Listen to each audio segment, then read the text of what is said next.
And I'll find my notes wherever the fuck that is. Okay, here we go.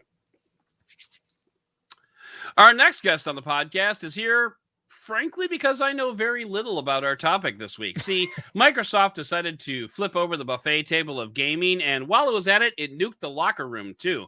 Microsoft announced that it would acquire Activision, Candy Crush, every game you care about, Blizzard, for the bargain price of $68 billion with a B dollars, and holy crap, the world turned upside down. And since he hasn't slept since all this happened, Giovanni Colantonio, gaming editor for Digital Trends, is here to break it all down for us. Giovanni, welcome to the podcast. Thanks for having me, and I love that description of what has happened because it really gets to the heart of it. It really is that big of a deal. Yeah, and I'm kind of happy that I got through your last name on the first-ish take.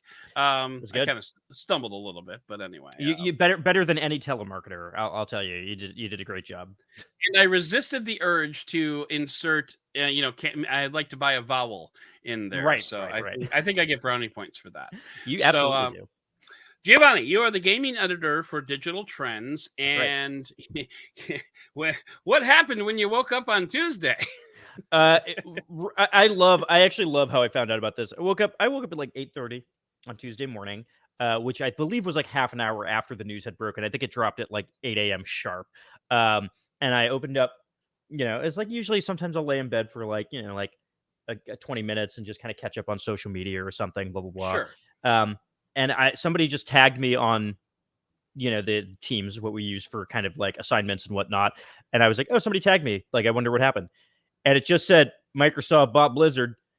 And I was like, what? And then like, I've never gotten out of bed faster in my life in the morning. Like usually it's like, I really need to wake up a little bit. I was like 0 to 60 immediately at a computer. Like what happened? Saw like, Microsoft's going to acquire Activision Blizzard. And like, without hesitation was like, this is the biggest news that's ever happened in video games. Like, let's get to it.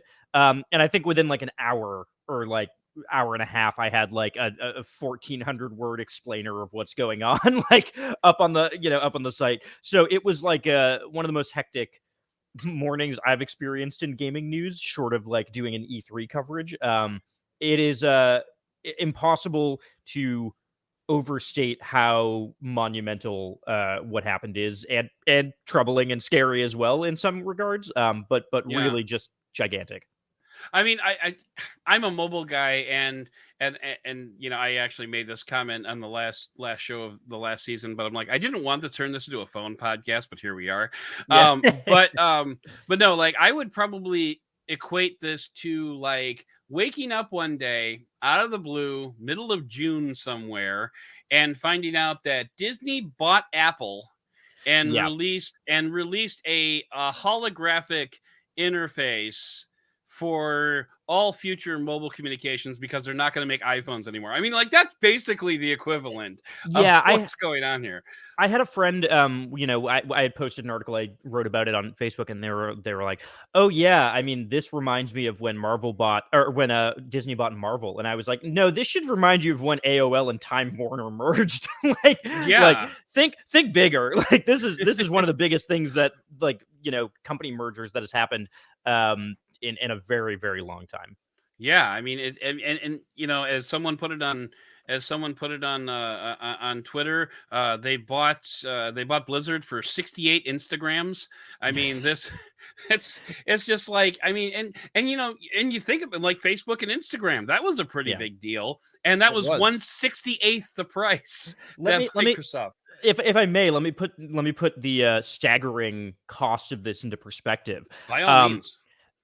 So, Microsoft's biggest acquisition of all time prior to this was when it bought LinkedIn for $26 billion. This is way, way more than that. And again, that is Microsoft as an entire tech giant's biggest acquisition before this, 26 billion. This one is close to 70 billion. The largest video game acquisition of all time in the history of the video game industry was actually set last week. At the time, we were so naive, and it was when Take-Two, which is the publisher who owns Rockstar, who does the Grand Theft Auto series, they bought Zynga, which is the publisher that does Farmville. If you remember Farmville, that company And they that did like company the got Words with Friends and everything, they right? did That was Words with them. Friends. Yeah, Yeah. they're a mobile gaming giant that is kind of like past their heyday, but still gigantic, even despite that. That Yeah. company, biggest acquisition of all time in gaming, was bought for 13 billion roughly, and this is 70 billion You're right. rounded This up. was 70 Yeah, it's like billion with a B. with a B. Yeah, we're talking 5 times past the biggest acquisition of all time in gaming. And again, like that was last week that was set. Prior to that, the biggest acquisition was like $8 billion. So this is a huge step up very suddenly. Yeah, and then I guess the question remains is, I mean, there's a lot of questions here. Don't get me Yeah, wrong. yeah. I'm debating where we should take this conversation next. Should it be, is it worth it, or what exactly did Microsoft buy? I guess let's start with what did Microsoft buy exactly? Yeah, so for people who don't know, Activision Blizzard is a video game publisher that has a bunch of development studios under it and publishes a whole bunch of games. Right. The things that you would know Activision Blizzard for, even if you do not game, is the big one. They own the Call of Duty series, which is Right. the biggest moneymaker in video games, like bar none. It's an industry unto itself. It is bigger than Microsoft and Sony to some extent. Yeah. Really, really big. And But let's be clear to my yeah, audience, I don't game, but I yeah, play Call of Duty Mobile. right, So exactly, yeah. exactly. So Um, that puts things in perspective. some other things that they own that you might be familiar with. Blizzard, the Blizzard half of Activision Blizzard is responsible for World of Warcraft, which Mhm. is also gigantic. The other part of this as well is Activision Blizzard are also merged with King. King is a mobile gaming company that is most well known for Candy Crush. Candy Crush, which you probably also know if Right. you have any family member, like they probably are playing Candy Crush. The way that I keep explaining this to people is like, in terms of how far reaching this deal is like my mother plays Candy Crush. Like obsessively. Like she has put more hours into Candy Crush more than I've put into any video game, bar none. And like my mother will now be part of the same Xbox ecosystem that I'm part of once this deal goes through. Like that is how far reaching this is going to be. My mother put more time into Candy Crush than she did raising me. One could argue. One could argue. No. But yeah, and some other franchises that they own, involve or include Crash Bandicoot, Spyro the Dragon, both very funny because those were known as PlayStation exclusives in the 90s. So there's like a weird bit of irony to the fact that Microsoft is taking those away from Sony at this point. Right. Diablo, Overwatch are other big ones that people may Oh, know. wow. Okay. Yeah, like a lot of franchises are encompassed by this. The Tony Hawk Pro Skater series is under this.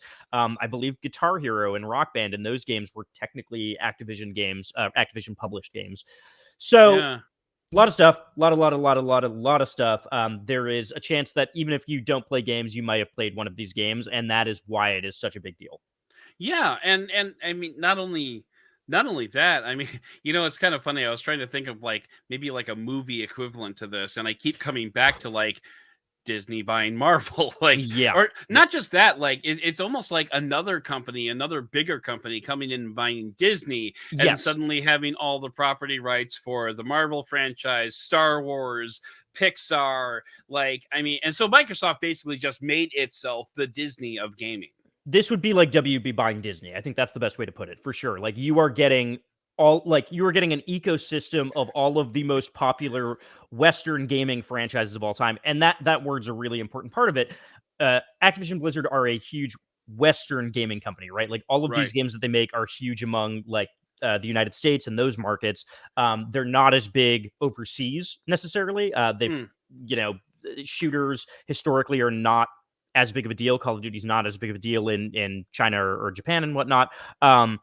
So basically, though, they've kind of bought, or they intend to buy, and this is an important distinction. They intend Right. to buy Right. them. The deal's not going to close until next Probably July. next year. Yeah. Yeah, I think they've said like next July or something like This that. is this is gaming news, so nothing actually happens now. It all Yes. happens a year and a half from now. Gotcha. Way far. But yeah, like they essentially, when it closes, would be buying the sum of Western gaming. Like that is how impactful this would be. Now, am I wrong, or as with Call of Duty, isn't there a Tencent component with Activision? Like, and if I remember correctly, isn't Tencent a Chinese company? Tencent is a Chinese company. I don't believe Tencent's involved. They might be involved in Call of Duty Mobile. That's probably it then. That's probably what it is. I would believe that. But yeah, they Tencent doesn't own the Call of Duty franchise. That's all Activision that owns It's it. probably like licensing or something. Or Yeah, I'm sure they helped get that game on mobile, because a lot of these companies like Activision, for a while, just like weren't really mobile game companies. And there's always, and that's why you're seeing people try to buy up companies like Zynga, for example, because like they want people who already know the infrastructure and want to do it really well.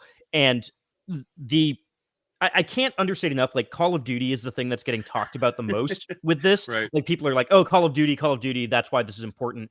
Like arguably them acquiring Candy Crush's studio is almost a bigger deal, because what that means, and this is kind of how it's going to impact people as a whole, is that means that Microsoft is really committed to bringing its games to mobile. We've already seen them doing this. We've already seen them using their cloud gaming service to bring their biggest games to mobile. This will ensure that they can bring games like Call of Duty to your phone, and not Call of Duty Mobile to your phone, but like Call of Duty Warzone to your phone, like the console ones. That is a big part of this deal, is building out Microsoft's mobile gaming ecosystem a little bit more, so that even if you don't have an Xbox and even if you don't have a really good PC, you can still get like access to Xbox games. You can still get Game Pass. It's all going to be on your phone. That might be honestly the biggest drive behind this deal more than anything. So it actually stands up to the 1990s mission of Microsoft, a computer in every pocket running Microsoft software. 100%. Yeah, this is very much in line with their philosophy. They've already said like the goal of this is to bring Activision Blizzard games to all platforms, including mobile. Like mobile is a huge part of this. They understand that, and I think that's what you are going to see in like the immediate wake of it. Okay. So now I guess let's transition on over to, was it worth it? Oh, that is such a big question. You're going to get lots of different questions. Well, there's a lot of different answers, and there's a lot of different ways to approach this. From Microsoft's perspective, absolutely. Okay. Like, absolutely, it is worth it to spend $70 billion on Activision Blizzard. Call of Duty will pay itself off alone. Call of Duty will absolutely pay itself off alone. It is a gigantic franchise, and the thing that you have to consider is Microsoft's strategy is very, very different than, say, Sony or Nintendo. Sony and Nintendo want to sell you their consoles. They want you to buy a PlayStation. They want you to buy a Nintendo Switch, and that's how they're going to make their money. Microsoft's ace in the hole is that it has Xbox Game Pass. And for people who don't know what that is, Xbox Game Pass is its subscription service equivalent to Netflix, where you subscribe for $15 a month and you get access to a ton of games, a whole library, hundreds of games, with the cost of your subscription. You can download a bunch of things, including new releases day and date. Halo Infinite, you didn't have to pay a penny for it. You got it for free. Forza Horizon 5, didn't have to pay a penny. You got it for free. What's going to happen now is that the next Call of Duty game, you're not going to have to pay a penny. You're going to get it for free the day that it comes out, if you have an Xbox Game Pass subscription. And more so, you will be forced to do that, because at some point, regardless of what Microsoft says, regardless of today, right before we started recording, Phil Spencer, the Xbox chief, said, "Oh no, we're going to honor our contracts. We're going to continue bringing Call of Duty to PlayStation." Hot air. They're going to they are going to, and this is all speculation, I should say. Like, nobody knows anything at this point. Right. But what you can expect is that Microsoft will honor pre-existing contracts. So if Sony, for example, had a deal with Activision that said, you're going to get Call of Duty games through 2025, and then we're going to renegotiate, then we will see that carried out. As soon as all strings are cut, you probably will not see a single Activision Blizzard game on a Sony console. If you want to play Call of Duty, you will have to either A, get an Xbox, or B, get an Xbox Game Pass subscription so you can play it on your phone or PC. Then that's where the value is. The value is in them taking people who were buying Call of Duty and saying, well, I'm just going to pay $15 a month to get Game Pass so I can play it. And then you're in their ecosystem, and then you're paying them every month instead of just buying one game a year. Sure. And that's the value. For figures, just to put this into context, Xbox Game Pass currently has 25 million subscribers. That's the most recent report, and that is up from 18 million last year. And they are about to put the biggest franchise of all time on it.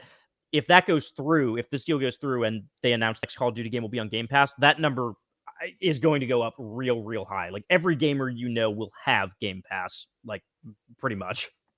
But then my question is if Microsoft honors those agreements through 2025 and then says, okay, no more Call of Duty for PlayStation, isn't that kind of doesn't that go against the Microsoft philosophy of console, running Microsoft software? I mean, it would seem to me like if I'm Microsoft, I don't know, if they just want to sell the software and get people to subscribe, I don't really care what you play on. You can play on a Chrome browser with an Xbox controller if you want. Give us $15.99 a month. Here's your game. I mean, that's kind of what I'm just kind of wondering, like, where's the advantage of cutting off PlayStation users except to say buy an Xbox now? Which, I mean, does Microsoft care about that? Because if they're about the services, then so a lot of different ways that you could kind of tackle this. For one, we've talked about, is it a good idea for them to do this? Great idea for them to do this. Bad news for everybody else. That's the bottom line, and I think that's what you're going to see people say. Exclusivity has always been a problem in games. People do not like it, except serious like fanboys of the PlayStation or Sony who just like to rub things in people's faces and love to cheer for this stuff like a football team. It's not good for companies to force you to have to buy a certain console to do something. From Microsoft's perspective, they want you to subscribe to Xbox Game Pass. I don't think they necessarily want you to buy an Xbox. I don't think they necessarily care what you play it on.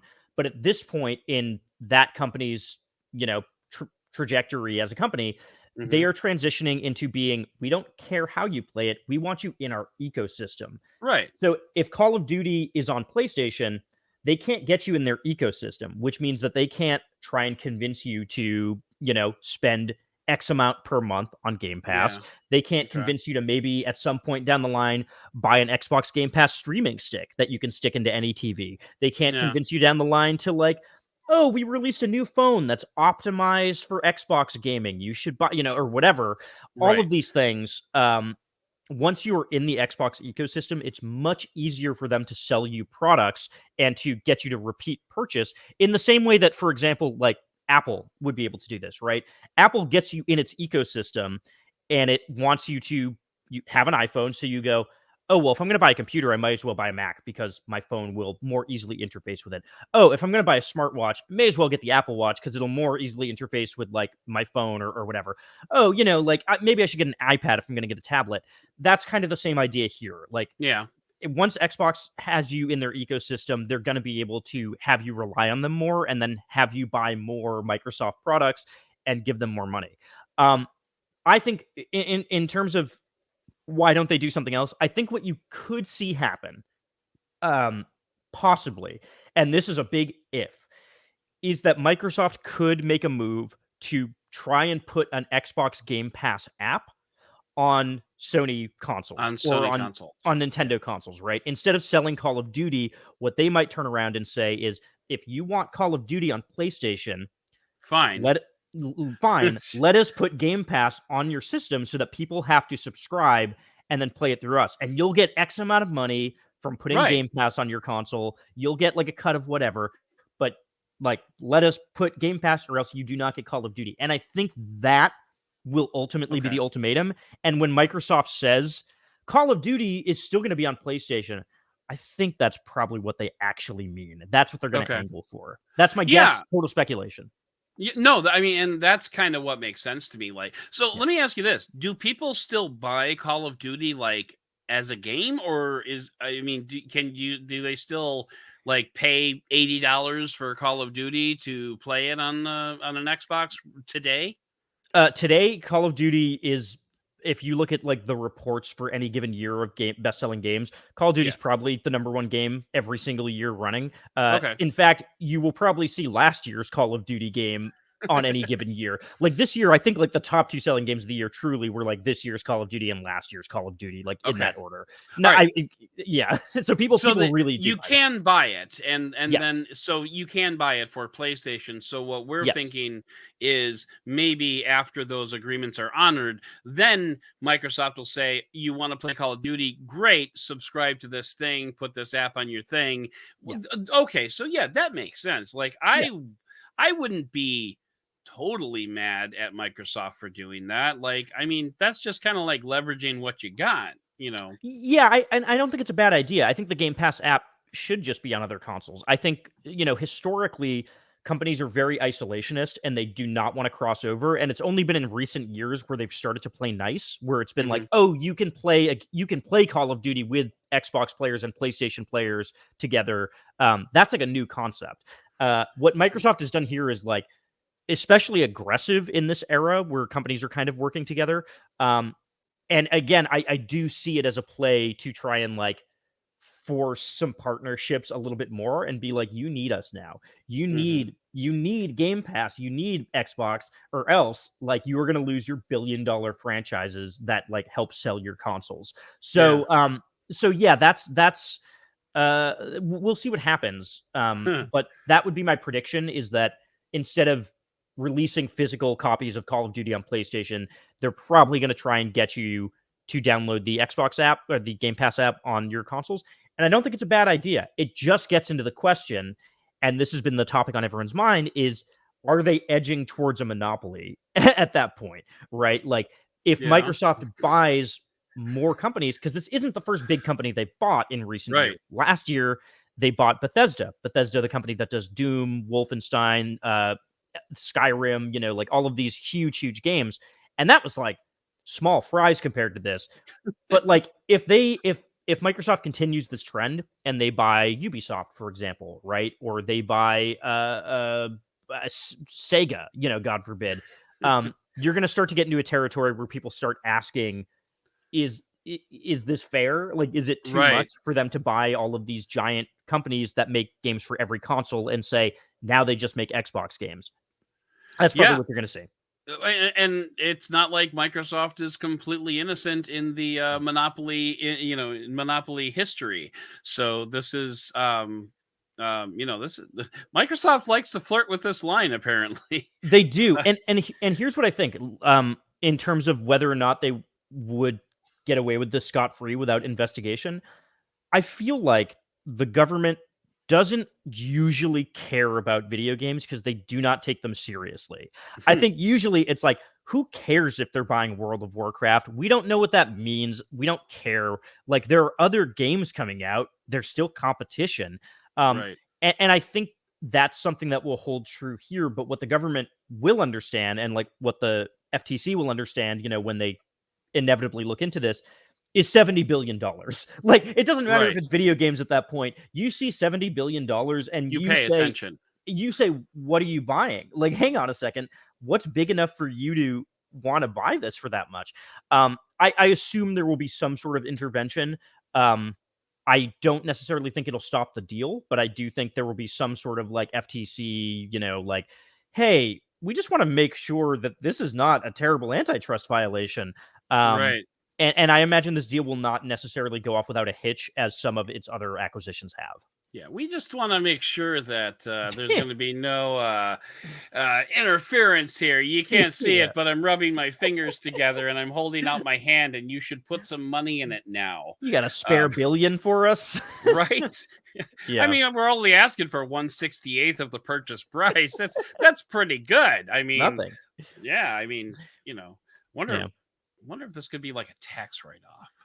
It probably will be. They probably will not pay a cent in taxes, as a lot of corporations do not. There's another thing we haven't touched on, and I think it is extremely important to the story. And it goes back to your question, and I should have said this earlier, about is this a good idea for Microsoft? Which is that it's not just that they're acquiring this publisher that's a big deal. It's the timing of when they're doing it that makes it especially extremely significant. Whatever do you mean, Giovanni? Well, here's a fun little piece of history for you. For the past 6 or 7 months, Activision Blizzard has been involved in a scandal, for lack of Yeah. better words. They're dating back to, I believe, June or July. There were reports that came out detailing Activision Blizzard having a really, really dark history of basically having a toxic workplace environment. The stories from it are pretty disturbing. So they're a Stories. gaming company, is what So you're they're a saying. gaming company. Yes. Yeah, Okay. they're the most gaming company possible. Okay. All right. If- They're not just a gaming company; they're a gaming company. Yeah, if Okay. you can imagine, like, a lot of companies are this as well, right? Like, a lot of Right. companies have this like really bad boys club mentality. Gaming has it especially bad at times, especially because early on it really was just like everything was targeted towards like young men and everything. Like, so it Mhm. just had this toxic culture. And the reports are pretty sickening. The things that they are accused of, sexual assault and things like that. Yeah. Some really disturbing reports that I won't go into in detail here, but if you want to read Appreciate about it, that. there's a lot of stuff you can read. Bloomberg and places like Wall Street Journal have stuff detailing that, but it's pretty dark. So that is to say, Microsoft is acquiring this company at a time where they are dealing with some really, really tough scandals. And the fallout from that has been pretty intense. I mean, people are calling for their CEO to resign because their Mhm. CEO actively tried to hide the stuff that was happening from the board of directors, and had some bad behavior of his own. The staff at Activision Blizzard is currently trying to unionize, which is a first for the video game industry. The video game industry is not unionized at all. Yeah. And Activision Blizzard staff is trying to be the first studio to really do it, in like North America, like as a big studio to do it. Yeah. And so Microsoft is inheriting a scandal. They're inheriting people that they are going to have to fire, like people that they will have to get rid of, or else, they are going to be under heavy, heavy scrutiny. And they're also going to be inheriting essentially unionization efforts, and the union behind it has already said that they're not giving up. They said this doesn't change anything. We're still going to Right. unionize regardless if it's Microsoft or not. Right. Especially because they have a year and a half where like nothing's going to happen. So like, it makes sense for them to continue to fight for it. So that's the other side of the coin. With this, makes total business sense for Microsoft in terms of the money. Does it make sense in terms of the controversy? The hope is that they turn this around. The hope is that they are a more moral company, and that Right. they said, we're going to buy you in order to fix your company because we are disgusted by this. They, behind closed doors, have said that they are concerned about this stuff. But it raises some really complicated moral questions that come up with this.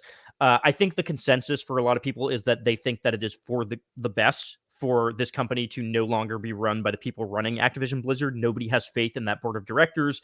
Nobody Right. has faith in that CEO. Whereas Microsoft and Xbox has a really, really good reputation in the space. So that's the silver lining of this, beyond the monopoly part of it, beyond the games getting taken away from you, is hopefully it means that this will be positive for the people who are currently working at that studio and facing some really, really tough issues right now. Yeah. Well, then I have to ask, if and this is obviously the big question that anybody has to ask with any merger is, Yeah. we've already talked about, does it make sense for Microsoft? Absolutely, hands Yeah. down, it makes sense. Does it make sense for Blizzard or for Activision Blizzard to make this deal? Like, what's the upside for them? Yeah. So for the and when we say what's the upside for Activision Blizzard, right? What we mean is what's the upside for the board of directors who are getting sold, the investors that they're selling to, right? Right. Think about it from their perspective. From their perspective, number one, they currently are dealing with a controversy that is not going away. Every Right. month, there's a new piece of the story that makes it look worse and worse for them. They are going to have to deal with this whether they want to or not. If you are Activision Blizzard investors, you might be saying, we don't really want to deal with this because our public image is bad. Our stock is through the floor. I mean, it is really tanked in the wake of all of this. Microsoft is probably buying them for Well, actually, I believe if I remember correctly, Microsoft is buying them for the price that they were priced at like before this stuff happened. So like Activision Blizzard's investors are getting a deal because Microsoft could have bought them for less at this point. Right. So the number one thing is the controversy. You get away from it, great. The number two thing, the CEO is a big problem. The board of directors really like the CEO. They've really stood behind him publicly.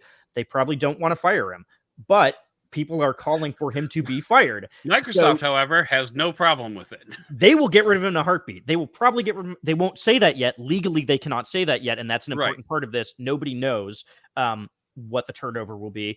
But like, if you are the board of investors, that's Microsoft. This is also your problem now. And then going back to the unionization, also a huge part of it. There's studios trying to unionize. For any company, that's like scary, right? Corporations are scared, incredibly scared of that kind of stuff. And now they get to say, we don't have to deal with it. We don't have to worry about recognizing this union. We don't have to worry about negotiating with them. That's your problem, Microsoft. So for the board of investors, they're getting billions and billions and billions of dollars to not have to be moral. and like if you are a billionaire already, God, the last thing you want is morality, right? Like, so it makes total sense for them. And then if we were to look beyond those questions, Activision Blizzard's reputation in general, despite the fact that they like make a ton of money, the quality of some of their games has been declining in recent years. The quality of Call of Duty games has been, they release them every year. They release one Call of Duty game every single year, no matter what, which means that even if the game is bad, it's going to get released. And you've started to see, as games have gotten bigger and harder to make, that the quality of those games goes down and down with every entry. The critical response to them is lesser every time. Audiences like them less every time. And so, like, if you're seeing the quality of those games start to dip, but you can't really stop the machine because it would disrupt your finances, that's also another easy win. We don't have to deal with it. If these games get bad, these games are getting bad. Not our problem anymore. Not our problem anymore. So I think it's a huge win for Activision Blizzard. If the scandal wasn't happening, there would be no way they would sell. There would be no way they would sell. They are bigger than $70 billion. But now they are not. And so, yeah, I think it's a huge win for them. They just don't have to deal with a lot of things. I'm looking at a picture of this Bobby Kotick. Bobby Kotick. There he is. Bobby Kotick. And he just has one of the most punchable faces I have ever seen. Like, he looks like exactly what he's accused of. I'll say that. Looks like he's just fresh out of the toilet. All right. Yeah, well, not a good guy. Really not a good guy. From allegedly not a good guy. I'll say that to cover my bases. The things that he is accused of sweeping things under the rug are not good. They're really not good. Okay, so we can actually start to kind of wrap things up here. I mean, even though, again, like you said before, we could talk about this for hours and barely scratch the surface. So many layers. but one of your people over at Digital Trends, one of your writers, Jacob, wrote a piece about what could potentially stop this deal from happening. So can we kind of get the Reader's Digest version of that article? It'll be linked in the show notes, of course. Yep. But really, really, really good piece. I recommend reading it. Jacob Roach, very, very thorough. So the big thing that's going to come up here that could stop this deal is, hey, the FTC will probably get involved. Like they will probably, no matter what, like we said, because there's so much money on the table, say, hey, we need to make sure this isn't a monopoly situation, that there's no antitrust problems here. Especially with this being a year and a half away, like they will look into this. There will probably be some like lawmakers who kind of are like, hey, wait a minute, like this is weird. And it just comes down to whether or not they determine that it matters, right? Because for Microsoft's side, Sorry, I'm just picturing Republicans saying, "What do you mean there's no guns in World of Warcraft? We can't have that." Anyway, they need to put them in. They got. That's what they're going to do. They're going to try to put more guns in the games. More guns in the games. That's Microsoft's solution. From Microsoft's perspective, it's really easy, right? They just get to say, well, yeah, we're buying Call of Duty, but Battlefield exists. That's a game by EA, and that's on every console. Like, what's the problem? Yeah, we're getting World of PUBG. Warcraft. Yeah, or like PUBG. We're getting World of Warcraft, but Final Fantasy 14 is like the big MMO right now. And like, what's the problem? I mean, That come on, it's like 2022. Who even plays World of Warcraft anymore? Except yeah, like, yeah. millions of people.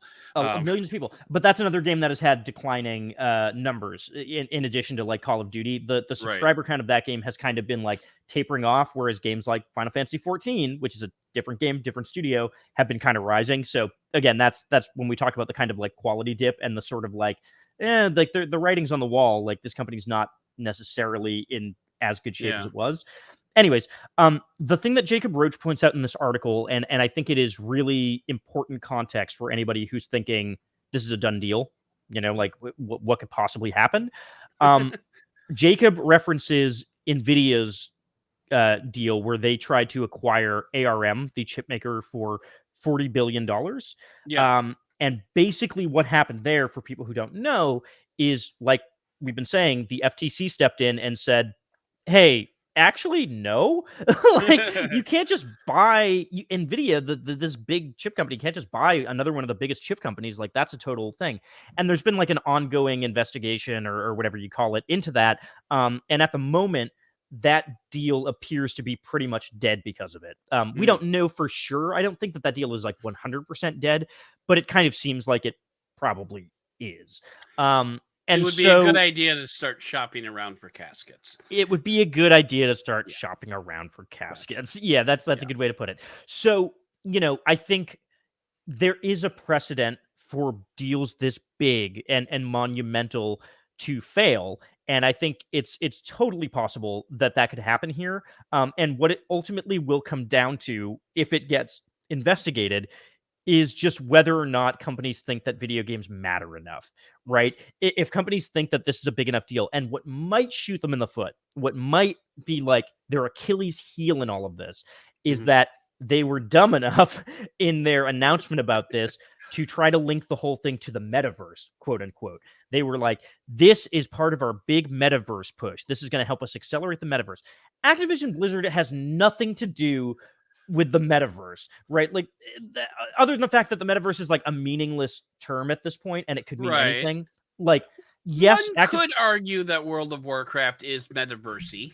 You absolutely could, and it is. But but Activision Blizzard is not like a company where that is a priority of theirs. They're not Epic Games where they are using Fortnite to like make concerts and like have this whole like creative space.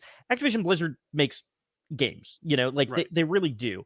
And so I do imagine that Microsoft is trying to push into that space, and I imagine that they will use companies like King to help do that and help build out their digital space a little bit more.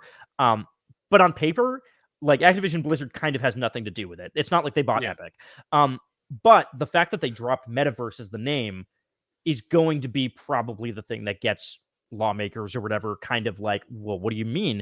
Because now you're not talking about video games. We heard Facebook say that. Hang on a second. 100%. Yeah. And that's like a buzzword, and that's like we're taking over the internet and turning it into something different, or whatever people think they're doing with it. And that, I think, might be the thing that gets them into trouble, where it's like, we don't care about Call of Duty, but we care about you like pushing people out of this metaverse space, like this whole like thing where there's going to be digital currency, right? Like, there's going to be like whatever. I think if anything shoots them in the foot, it'll be that more than anything. And I think they should have kept their mouth shut and not said it, and just said this is about video games, and then done that afterwards. I'm absolutely terrified of Microsoft having a congressional hearing regarding the purchase of Blizzard, and like just listening to lawmakers. It doesn't matter what side of the aisle they're from. Just listening to people that make laws, trying to understand why Microsoft is buying Candy Crush for $70 billion. I mean, I'm trying to wrap my head around that. And and both sides of the aisle like kind of have a grudge against video games in different ways. I mean, like, they're obviously used as a scapegoat whenever there's violence in America. It's always, it's the video games, it's the violent video games. So like, they already don't like them. Like, doesn't matter. They're a really easy thing to kind of like scapegoat on. So I mean, I agree. I think the lawmakers when they sit and talk about this stuff will be very funny to listen to, because like Oh, hearing whoever have to say the words World of Warcraft, or whatever, or talk about Overwatch lore in court, or something like that'll be funny to watch. And if you missed the Apple versus Epic court case that happened, the quotes from that are out of this world funny. I didn't miss they it. are I did not miss it at all. so funny. So funny. Oh, You had okay. lawmakers asking if the banana man in Fortnite was technically naked, like to try and make a point about if the game was like suitable for children. And it was like, you hear lawyers going like, is this Mr. Peely? Like very seriously, like it'll be very funny to see if this goes to court or of any, or like the government or whatever. Kind of missing the point there. Anyway, but, oh man. All right. Again, we could talk for hours about this, but neither of us is on the clock right now. So I'm going to go ahead and wrap things up here. This is the part where I go ahead and roll out the red carpet for you and let you talk about where people can find you on the internet, and you can pimp all your stuff and let everybody know. I understand you have a podcast or two yourself, so by all means, share. You can find me on Twitter at Mario Prime. You can find my writing about video games on digitaltrends.com. And yes, you can listen to me talk about video games on the video game podcast Left Trigger, Right Trigger. It's a fun show. If you like games, it is. Check it out. I've checked out a few episodes of those. I admit, like, again, I'm not a gamer, so like it's kind of a little lost on me, to be honest. But what was the one episode that I listened to was like, you guys were talking about like, just it wasn't even video games. It was like basically nonsense for like the first 20 minutes. And I mean, like not nonsense, but like you were talking about things that were like not even related to gaming. It was fun. Like the three of you had a really good chemistry. So yeah, we try to keep it light. We try to goof around a little bit in there. Some episodes are like about the industry deep dive. Some of them are just us screwing around. It was an actor. Who are you taltalking about? It was an actor. Oh my God. It was Bradley Whitford. That's what it was. Yes. That was the episode. Yep. Yeah. We did some Bradley Whitford trivia. I don't know how we got into it, but that was fun. Some of the tangents make some of the best content. Let's be honest. But 100% all right, Giovanni, thank you so much for jumping on. And I know this is kind of a last minute deal too, so I appreciate you making some time in your schedule. And you haven't stopped talking since Tuesday, and so I think it's time that you go take a nap. Thank you. And we'll just wait for Disney to buy Apple, and then we'll have you on again. But no, we'll have you on again sometime soon. And hey, who knows? Maybe we can even hit the airwaves together on a Digital Trends show somewhere. I know, right? Just saying. if you're listening, Nick, we're ready. Proof of concept right here. Exactly. Yeah. So thanks again for coming by, and hope to have you on again sometime soon. Yeah. Thanks for having me. And